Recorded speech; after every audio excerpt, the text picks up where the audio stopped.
Obrolan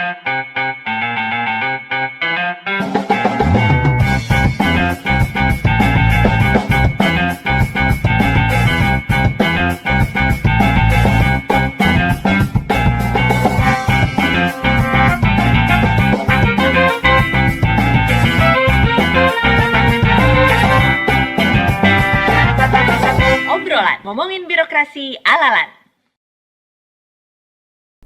Halo kawan, ketemu lagi di obrolan ngomongin birokrasi ala-lan, dan kali ini kita akan membahas tentang transformasi yang ada di lembaga administrasi negara. Transformasi bukan sekedar transformasi, tapi kita lihat makna di belakangnya. Bersama kita ada Deputi Bidang Peningkatan Kualitas Kebijakan Administrasi Negara, Bapak Dr. Agus Sudrajat, SOS MA. Halo Pak Agus, apa kabar? Halo, selamat siang. Sehat-sehat Pak? Alhamdulillah. Alhamdulillahirabbil alamin. Pak Agus, ini kan lembaga administrasi negara melakukan transformasi ya, dan tentunya termasuk di Deputi 1 ini ya Pak ya. Kalau yang Pak Agus rasain ini, kira-kira apa sih Pak yang kelihatan menonjol nih Pak dari perubahan SOTK sebelumnya dengan yang sekarang? Ini kita ngomong struktur dulu nih. Ya, Perpres 93 itu 2023 itu kemudian merubah struktur organisasi LAN ya. Saya kira ini merupakan transformasi yang signifikan di tubuh LAN gitu ya. Terutama di Undang-Undang ASN yang lama itu 5 2014, fungsi think tank-nya agak sedikit berkurang gitu ya. Nah, sekarang ini di Perpres 93 ini ada fungsi think tank yang saya kira ini menjadi marwahnya LAN sebetulnya. Keberadaan LAN itu justru bukan hanya sebagai pengembangan kapasitas ASN, tapi juga LAN itu sebagai think tank. Jadi berbagai masukan-masukan LAN itu dibutuhkan oleh negara ya, terutama dalam rangka misalnya bisa mengidentifikasi atau merespon berbagai isu-isu yang sedang berkembang di Republik ini gitu ya. Jadi keberadaan Kedeputian 1 itu yang nomenklaturnya menjadi Deputi Bidang Peningkatan Kualitas Kebijakan Administrasi Negara, saya kira itu justru membawa LAN itu menjadi lebih berperan lagi dalam kancah kebijakan nasional ini gitu ya. Dan isu-isu nasional yang berkembang itu ditangkap oleh Kedeputian 1, kemudian dirumuskan dalam berbagai media, baik dengan cara penulisan policy brief gitu ya, policy paper, ataupun penulisan jurnal gitu. Saya kira ini yang menjadi membawa LAN itu menjadi komplit sekarang gitu loh, karena kembali lagi marwahnya sebagai think tank diangkat dalam Perpres 93 itu gitu ya. Ngobrol tentang think tank nih Pak. Ini kan kalau di tempatnya Pak Agus nih cukup balance saya lihat ya. Jadi ada think tanknya juga, terus di satu sisi ada masalah kapasitas ASN juga karena pembinaan jabatan fungsional juga nih Pak. Ini gimana nih Pak tipsnya dan triksnya? Bagaimana menyeimbangkan antara LAN sebagai think tank dan juga di satu sisi juga di peningkatan kapasitas ASN-nya Pak? Iya, sebetulnya justru ini keberuntungan ya, karena 3 direktorat di bawah Kedeputian 1 itu komplit ya, dari hulu ke hilir itu lengkap. Betul. Ya, pertama Direktorat Strategi Peningkatan Kualitas Kebijakan, yang kedua Direktorat Advokasi dan pengembangan kinerja kebijakan, dan satu lagi pengembangan kapasitas ya, pejabat fungsional. Nah, ini komplit ya.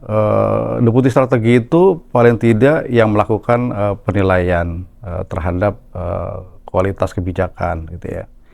Dan kemudian hasil dari penilaian itu atau pengukuran indeks itu kemudian ditangkap oleh Direktorat Advokasi. Jadi Direktorat Advokasi itu justru kemudian bagaimana mereka mengadvokasi, melakukan pembinaan terhadap para kementerian lembaga dan Pemda gitu ya, supaya kualitas kebijakan di tahun berikutnya itu menjadi lebih berkualitas gitu ya. Nah, keberadaannya analis kebijakan, Widya Iswara, dan analis Bangkom itu justru di tengah nih, gitu ya. Karena justru mereka nih yang sebetulnya punya peran, ya, karena orang di dalamnya itu. Jadi strategi untuk meningkatkan kapasitas para AK, para analis pengembangan kompetensi dan budaya suara ini justru yang krusial gitu ya. Karena ketika dilakukan pengukuran ya, kemudian juga dilakukan advokasi, itu justru perannya orangnya inilah yang saya kira cukup penting gitu. Sehingga kami lagi terus mendorong supaya pengembangan kapasitas para JF yang ada di bawah pembinaan LAN itu terus diasah ya, kemudian dilakukan berbagai bimbingan-bimbingan teknis ya, baik berupa webinar, virtual public lecture, dan juga pendekatan yang bilateral gitu ya. Bilateral itu juga dilakukan tidak hanya dengan kementerian, lembaga, dan Pemda, tapi juga dengan asosiasi gitu. Jadi kami menggandeng APWI misalnya, itu bagaimana kita berkolaborasi untuk meningkatkan kapasitas dan kompetensinya para widya suara yang tersebar di seluruh Republik ini.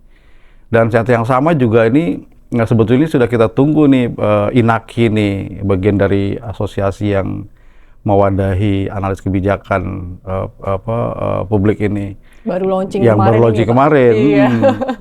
Tapi sebelum launching pun juga kami coba melakukan pendekatan-pendekatan yang sifatnya bilateral juga dengan kementerian lembaga, gitu ya. Jadi ini menarik nih. Jadi sebentar lagi akan ada launching juga pembentukan namanya Forum Komunikasi Kebijakan, ya. FKK. Nah itu akan diinisiasi oleh Badan Strategi Kebijakan Hukum, Kementerian Hukum, ya, yang menyasar dengan tema. Jadi fokus forum komunikasi kebijakannya itu nanti tematik. Ya, jadi tematik apakah ketahanan pangan, apakah kemiskinan gitu ya, apakah peningkatan investasi, penurunan kemiskinan gitu. Nah ini yang sedang kita dorong terus ya. Jadi embrio pembentukan forum komunikasi kebijakan yang digagas oleh BSK Hukum itu akan kita tularkan ke semua kementerian, lembaga, dan Pemda. Tapi tadi fokusnya adalah tematik gitu ya. Nah, kenapa ada INAKI juga penting? Nah, INAKI ini rumahnya mereka nih. Jadi banyak analis kebijakan di daerah itu seperti tidak punya orang tua gitu. Jadi mereka seperti anak tiri yang tidak punya orang tua gitu, sehingga keberadaan INAKI saya kira cukup strategis ya untuk bisa mewadahi mereka baik di kementerian maupun di Pemda itu gitu. Jadi itulah yang saya kira 3 direktorat di Kedeputian 1 ini merupakan 3 serangkai yang punya peran strategis ya. Tidak hanya dari sisi menghasilkan kualitas kebijakan, tapi berbagai isu-isu strategis yang diidentifikasi itu kemudian dijadikan bahan pembelajaran di kedeputian lain ya, apakah di Deputi 2 di tempatnya Bu Erna itu bagaimana merumuskan corporate university ya, kemudian juga bagaimana kemudian materi-materi atau isu strategis itu menjadi bahan ajarnya di kedeputian 3 gitu ya. Dan selanjutnya kemudian Deputi 4 bagaimana kemudian mereka menilai ya, memberikan masukan kepada kita, misalnya ada isu-isu yang mungkin belum tercover atau belum kita identifikasi, nah kemudian kita bisa berkolaborasi. Jadi 4 kedeputian ini cukup strategis bagi LAN untuk bisa terus meningkatkan kapasitas dan kompetensi ASN di Republik ini untuk berdaya saing. Terutama kita harus bisa mewujudkan Indonesia Emas 2045 itu. Betul gitu. sekali. Dan kemarin saya sempat ngobrol dengan Pak Yogi ya Pak ya, di podcast yang sebelumnya nih. Juga disampaikan bahwa tidak bisa dong untuk jabatan fungsional hanyalah instansi pembinanya saja. Tapi di sini kita butuh kemitraan dengan instansi-instansinya juga untuk peningkatan kualitas para JF ini ya Bapak. Ya, betul. Ya.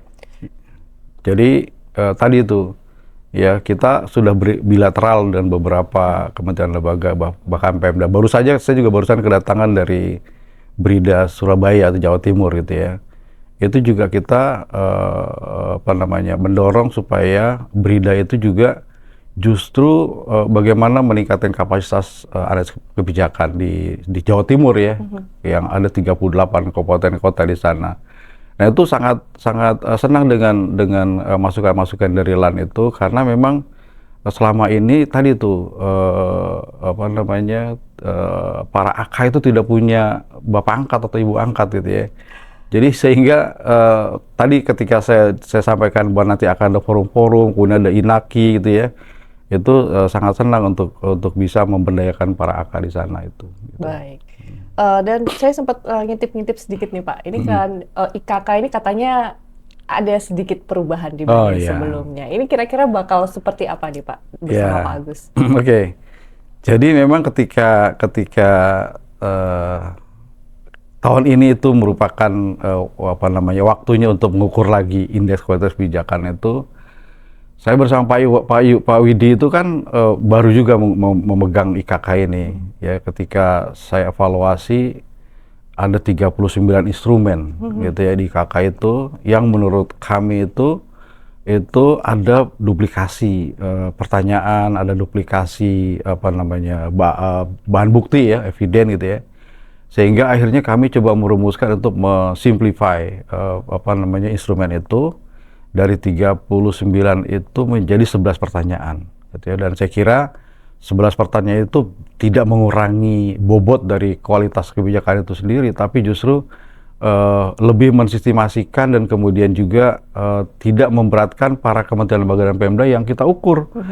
Karena mereka tidak perlu 2 kali misalnya memberikan eviden ya ketika pertanyaan sebetulnya sama gitu ya. Nah jadi dan juga kita batasi nih, jadi regulasinya pun juga kita batasi mereka yang punya dampak kepada misalnya 3 tema misalnya ya. Jadi apakah itu dalam rangka menurunkan kemiskinan misalnya di daerah, dalam rangka meningkatkan investasi misalnya, atau menurunkan stunting misalnya. Jadi 3 itu yang saya kira hampir semua kementerian lembaga saya kira punya regulasi yang menyasar ke sana gitu loh. Jadi mudah-mudahan dengan 11 pertanyaan yang kita sederhanakan ya, kemudian dengan regulasi sebagai evidennya yang tidak memberatkan, saya kira ini menjadi terobosan yang luar biasa buat LAN ya, untuk bisa menilai kualitas kebijakan yang lebih adaptif lah. Gitu. Seharusnya berarti udah tidak ada halangan lagi bagi para instansi ini untuk mengikuti harusnya tidak ada lagi ya, karena sudah kita simplifikasi dan banyak komentar dari beberapa kementerian lembaga dan Pemda yang sebelumnya pernah 2 kali ikut misalnya itu merasa ini lebih nyaman. Tapi ada satu hal yang kita pertanyakan di situ adalah keikutsertaan para analis kebijakan. Ya, nah, itu menarik itu Pak. Jadi kalau ada kementerian lembaga dan Pemda tidak melibatkan para analis kebijakan dalam proses perumusan kebijakan itu kurang 10% tuh nilainya. Ini sekaligus utilisasi AK sekaligus juga ya? Ini adalah utilisasi para AK gitu, karena selama ini kelihatannya perannya kurang diikutsertakan dan lebih melibatkan para analis peraturan perundang-undangan itu ya, padahal ini adalah justru kebijakan ini agak berbeda dengan analis perundang-undangan. Iya, seharusnya linear ya Pak ya, di mana jumlah AK-nya naik, otomatis kualitas kebijakannya harusnya naik seiring ya, gitu ya Pak ya. Betul. Baik, kalau tadi berbicara masalah beberapa perubahan ini Pak, ini gimana ini Pak? Pak Agus sendiri melakukan change management di D1 akan seperti apa gitu Pak? Ya memang karena direktorat ini nomenklaturnya baru, tugasnya baru, perannya baru ya. Tentu pasti ada ada yang larinya cepat, ada yang larinya setengah cepat ya, ada yang tertatih-tatih gitu kan. Kita tidak bisa menyangkal itu karena memang kapasitas staf juga berbeda-beda kemampuannya. Nah, kami di Deputi 1 itu juga membudayakan knowledge sharing ya, antar staf. Kemudian juga saya bilang kita mencoba untuk bagaimana sharing antar teman ya, kemudian mentoring antar pimpinan bawah dan sebaliknya itu saya kira itu dibuka ya. Kesempatan itu, dan bahkan saya bilang juga kalau ada hal-hal yang kurang atau merasa terpaksa gitu ya, kalau kita sebutnya itu ya, kita saling terbuka gitu ya, untuk bisa kita sama-sama maju, tidak bisa kita sendiri-sendiri karena super team itu penting gitu daripada Superman. Siap, sepakat. Karena di D1 ini lumayan ya Pak ya, seperti pembinaan jabatan fungsional nih Pak. Tadinya kan cuma 1 nih Pak, analis kebijakan aja, terus sekarang 3 jabatan fungsional ya, analis kebijakan, Analis Widya Iswara, kemudian analis pengembangan kompetensi di satu direktorat. Ya. Ada lumayan gejolak-gejolak nggak? Terus Pasti ya, karena memang ya, dan tiga jabatan fungsional yang sebetulnya sangat berbeda satu sama lain gitu ya. Nah jadi ya kebetulan lagi untungnya ada di situ ada jabatan Kasubdit ya, ada 2 Kasubdit di situ yang satu fokus kepada analis kebijakan, satu kepada Widya Iswara dan dirangkap dengan analis Bangkom ya. Dan memang 2 jabatan fungsional itu punya tensi yang cukup tinggi gitu ya. Karena masalahnya juga tidak sedikit, sangat kompleks, ditambah lagi sekarang itu ada kebijakan yang membatasi perpindahan jabatan dari struktural ke fungsional utama gitu kan. Nah itu agak rame ya di kedeputian, terutama di direktoratnya Pak Yogi ini gitu ya. Nah itu yang saya kira perlu kehati-hatian juga ya untuk bisa memberikan keputusan dan seterusnya. Bahkan Pak Kepala itu minta supaya segera dirumuskan satu aturan untuk 3 jabatan fungsional ya, supaya perlakuannya juga tidak terlalu beda gitu ya. Terutama misalnya ketika melakukan seleksi, misalnya uji kompetensi, kemudian orasi ilmiah, dan itu nanti kita seragamkan ya, supaya orasi itu tidak lagi bagian dari hanya seremonial gitu ya, tapi juga bagian dari seleksi. Nah saya kira ini yang memang untungnya direktorat di tempat Pak Yogi itu krunya banyak ya, stafnya banyak, dan saya kira 2 direktorat dulu yang terpisah di kedeputian di yang kedua berbeda. ya di kedua yang berbeda itu kemudian jadi satu di situ. Mudah-mudahan sih segera bisa smooth lah jalannya. Tapi harapannya juga ini mempermudah layanan ke publik Betul, ya Pak ya. jadi satu pintu. Iya, Bahkan jadi tadi satu pintu. kebijakannya pun juga kita akan Betul. coba satu pintu gitu. Betul. Nah Pak Agus, ini kan tadi sempat disampaikan bahwa ada beberapa perubahan, termasuk yang masalah inovasi ini Pak. Inovasi kan sekarang bergeser menjadi advokasi dan pengembangan kapasitas itu ya Pak ya. Dan saya lihat ini sudah mulai pergeseran nih, kalau lebih ditekankan ke ekosistemnya justru, ke ekosistem pengetahuannya gitu Pak. Ini seperti apa ini nanti Pak?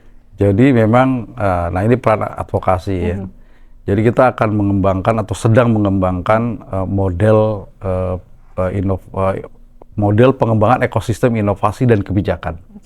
Gitu. Jadi bukan hanya inovasi saja, tapi juga kebijakan. Jadi kebijakan pun juga harus kita dorong bagaimana ekosistem itu berkembang di kementerian lembaga maupun Pemda gitu ya. Karena contohnya misalnya inovasi ya. Inovasi selama ini yang ada yang digagas oleh kementerian dan Pemda, terutama Pemda lah ya. Banyak sekali, misalnya ada 101 kabupaten misalnya 100 inovasi misalnya. Tapi itu mereka jalan sendiri-sendiri ya. Dinas A itu ya misalnya Dinas Pertanian misalnya. Inovasinya ya khusus Dinas Pertanian saja gitu ya. Ada 10 misalnya. Kemudian Dinas Perindak misalnya. Ini juga ada 20 mungkin gitu loh. Mereka berjalan sendiri-sendiri yang nggak punya tujuannya. Misalnya hanya tujuannya adalah bagaimana memperpendek rantai birokrasi gitu loh. Tapi apakah inovasi itu berdampak? Misalnya ya contohnya misalnya terhadap peningkatan investasi misalnya. Harus ada terobosan inovasi bagaimana menaikkan investasi di daerah itu, tapi kolaborasi, makanya ekosistem gitu loh. Jadi kita dorong supaya misalnya bagaimana investasi itu siapa yang jadi komandannya, misalnya apakah Dinas Pendapatan Daerah misalnya komandannya, tapi yang lainnya OPD yang lain juga ikutan berinovasi dalam rangka untuk bagaimana menaikkan investasi sana. Atau kemiskinan gitu kan, menurunkan kemiskinan juga begitu. Jadi setiap OPD itu punya tema-tema yang mereka keroyok bersama, makanya kita bentuk ekosistem gitu ya. Hal yang sama di kebijakan gitu ya.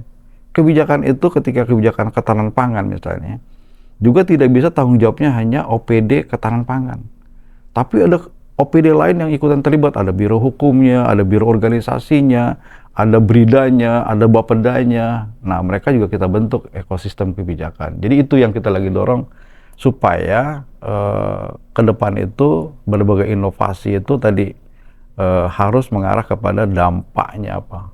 Gitu. Ini sesuai sama semangatnya Elan ya Pak ya. Iya. Jadi nggak ada lagi tuh masing-masing kita change dari ekosistem sendiri-sendiri Iya. jadi geser ke ekosistem. Jadi kita dorong dari ekosistem jadi ekosistem. Asik. Gitu. Cakep. Nah, satu lagi nih Pak, tentang bagaimana kemudian tadi target-target tadi Pak Agus sempat bilang ini kita arahkan ke tematik nih, ada tujuan-tujuan yang ingin dicapai nih. Nah ini otomatis kan kita juga ikut selaraskan dengan pembangunan nasional gitu ya Pak ya, seperti itu ya. Kira-kira nanti gimana ini Pak, mengkaitkan ini kemudian dengan pembangunan nasional atau mungkin Astacita yang sesuai sama koridor kita sekarang nih Pak? Ya, jadi kan Astacita 7 itu tata kelola ya. Itu kuncinya tata kelola dan reformasi. Jadi kita punya target pertumbuhan ekonomi 8% itu cukup agresif lah gitu ya. Jadi kenapa kita dorong ekosistem itu? Nanti daerah-daerah pun juga kita sesuaikan dengan potensi mereka. Misalnya di Sumatera Barat misalnya, Padang sana. Itu di sana juga ada tambang, kemudian ada pertanian atau perkebunan gitu ya. Nah, jadi arah inovasinya itu, ekosistemnya itu ke arah bagaimana potensi daerah itu, kemudian ujung-ujungnya mereka juga bisa mendukung pertumbuhan ekonomi tadi, gitu ya. Jadi ujung daripada berbagai pengembangan ekosistem inovasi itu, yang tematiknya disesuaikan dengan potensi daerah, ya. Kemudian memang pada akhirnya harus meningkatkan pertumbuhan ekonomi dan di ujungnya kesejahteraan rakyat mereka, gitu. Atau hal yang lain misalnya di Kalimantan, ya.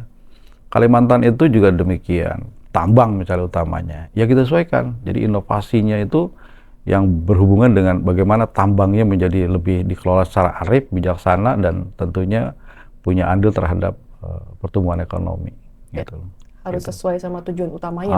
Harus sesuai dengan tujuan utama. Dan tadi ketika kita melakukan inovasi itu pengembangan ekosistem inovasi dan kebijakan itu tentu di dalamnya itu bagaimana tata kelolanya dirapikan, ditata dengan baik ya.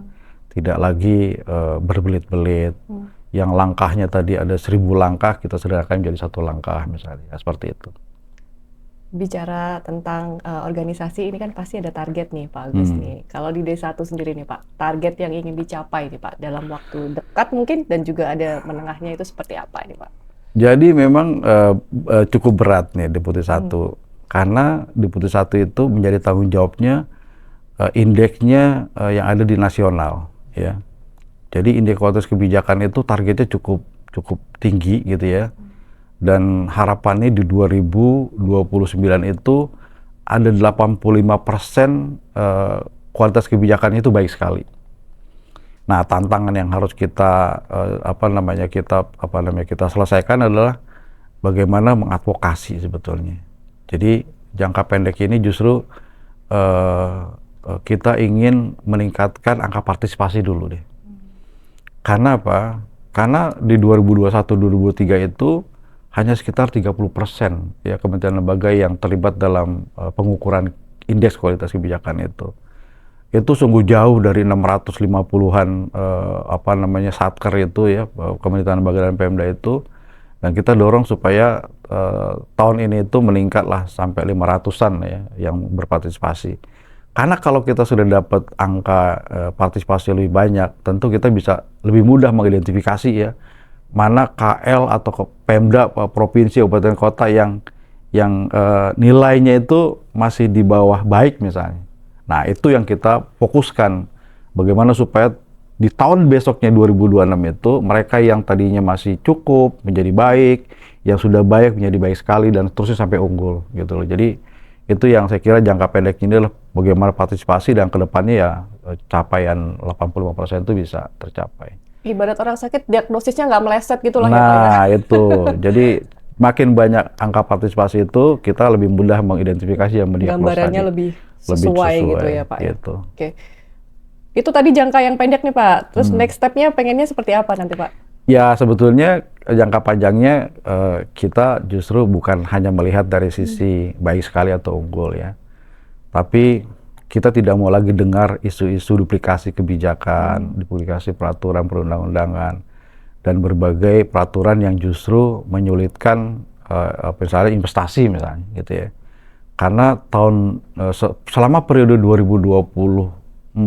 2020-2024 itu sekitar 2.000 triliun ya investasi yang sebetulnya mau masuk ke Indonesia itu batal karena regulasi gitu ya. Karena kebijakan yang tadi yang sektoralnya tidak sinergi atau tidak harmoni dengan kebijakan-kebijakan sektoral lainnya gitu loh. Nah, target kita itu ke depan itu kita tidak mau lagi dengar kata-kata itu ya, regulasi, kebijakan yang tumpang tindih, tapi justru semuanya bisa mendukung pertumbuhan ekonomi 8% tadi. Gitu. Pertanyaan terakhir dari saya, Pak Agus. Menurut Pak Agus nih, untuk mencapai target yang Bapak Agus tadi sampaikan, kira-kira tantangannya apa nih Pak yang akan dihadapi nih Pak? Ya tentu LAN nggak bisa sendiri. Betul. Ya. Jadi LAN harus berkolaborasi juga dengan berbagai kementerian lembaga.